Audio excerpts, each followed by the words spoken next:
पौराणिक कथाओं के अनुसार महाभारत के भीषण युद्ध में लाखों योद्धा वीर गति को प्राप्त हुए थे और उस भीषण युद्ध में से बचने वाले योद्धा महज 18 ही थे, जो पांडवों के 15 और कौरवों के महज 3 योद्धा थे। इस तरह इस युद्ध ने पूरे भारतवर्ष को लगभग युद्ध विहीन ही कर दिया था। जैसा कि हम सब जानते हैं कि महाभारत के भीषण युद्ध में हिस्सा लेने वाले सभी योद्धा पुरुष ही थे और उन योद्धाओं की मृत्यु के बाद उनके परिजन और उनकी विधवाएं शोक में डूब चुके थे। लेकिन क्या आप ये बात जानते हैं कि महाभारत युद्ध के पूरे 15 साल बाद वह सब योद्धा वापस एक रात के लिए जी उठे थे, जहाँ उनकी न सिर्फ मुलाकात हुई बल्कि कई विधवाएं अपने पतियों के साथ बैकुंठ जाने के लिए जल समाधि में चली गईं। तो आइए जानते हैं कि महाभारत युद्ध के 15 वर्ष बाद आखिर ऐसा क्या हुआ था जब ये पूरे योद्धा वापस से जी उठे थे। लेकिन वीडियो में आगे बढ़ने से पहले अभी तक आपने हमारे channel top fact and stories को सब्सक्राइब नहीं किया है तो उसे जरूर कर लें और साथ ही बेल आइकन को प्रेस भी कर लें, जिससे हमारी सारी वीडियो आपके पास टाइम से आ सके। महाभारत के आश्रमवासी पर्व के 33वें अध्याय में वर्णन है। युद्ध के बाद युधिष्ठिर हस्तिनापुर के नरेश बने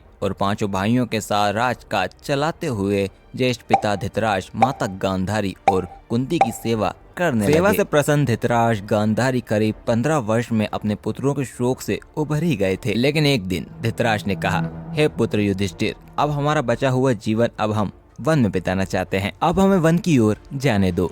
इस पर युधिष्ठिर दुखी हो गए, लेकिन विदुर के समझाने पे वो मान भी गए। अगले दिन धृतराष्ट्र, गांधारी, कुंती, विदुर समेत एक तपस्वी का रूप धारण कर वन की ओर चले गए। इस बीच पांडवों की देखभाल में हस्तिनापुर की प्रजा खुश थी, मगर युद्ध में विधवा हुई स्त्रियां अक्सर शोक में रोती रहती थीं। कुछ समय बाद एक दिन सहदेव को मां कुंती से मिलने की इच्छा हुई। तब भीम, अर्जुन, नकुल उनकी पत्नी मां कुंती से मिलने के लिए आतुर हो उठे। अगले दिन पांडव द्रौपदी को लेकर वन की ओर निकले। तब हस्तिनापुर वासी भी उनके साथ चल दिए। इनके साथ उन योद्धाओं की विधवा भी थी जिनके पति महाभारत के युद्ध में मारे गए थे। वन पहुंचकर प्रजा भी धृतराष्ट्र और कुंती के आश्रम के आसपास ही रहने लगे। इस बीच एक दिन महर्षि वेदव्यास पांडवों से मिलने आश्रम आए, मगर यहाँ पांडव सहित हस्तिनापुर के निवासियों को परिजनों के शोक में डूबा देखकर वो कहते हैं कि आप लोग वीर गति को प्राप्त परिजनों के लिए शोक न करें, वे सभी स्वर्ग या फिर दूसरे लोगों में सुखी हैं। लेकिन महर्षि व्यास की इन बातों का लोगों पे कोई असर नहीं हुआ। इस पर महर्षि ने कहा कि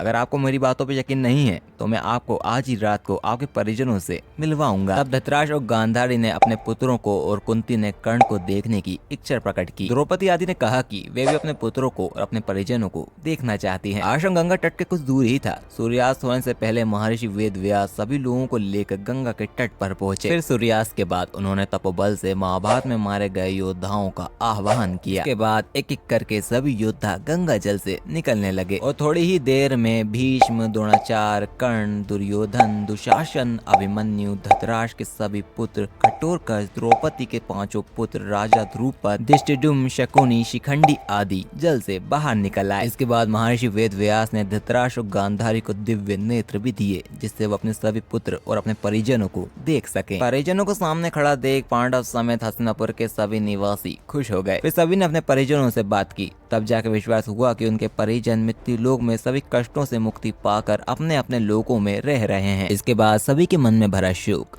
खत्म हो गया। एक रात की मुलाकात के बाद मारे गए योद्धा एक एक कर गंगा जल में डुबकी लगाकर गायब होने लगे। यह देख महर्षि व्यास ने विधवा स्त्रियों से कहा कि जो स्त्रियां पति के साथ उनके लोग जाना चाहती हैं, वे गंगा जल में जीवन त्याग कर जा सकती हैं। इतना कहते ही सभी विधवा स्त्रियों ने गंगा जल में डुबकी लगाकर अपना जीवन त्याग दिया और अपने पति के लोग चली गईं। तो ये था महाभारत का एक रोचक किस्सा। अगर आपको हमारी जानकारी पसंद आई हो और ऐसी ही मोर वीडियोस के लिए हमारे चैनल को सब्सक्राइब जरूर कर दें। धन्यवाद।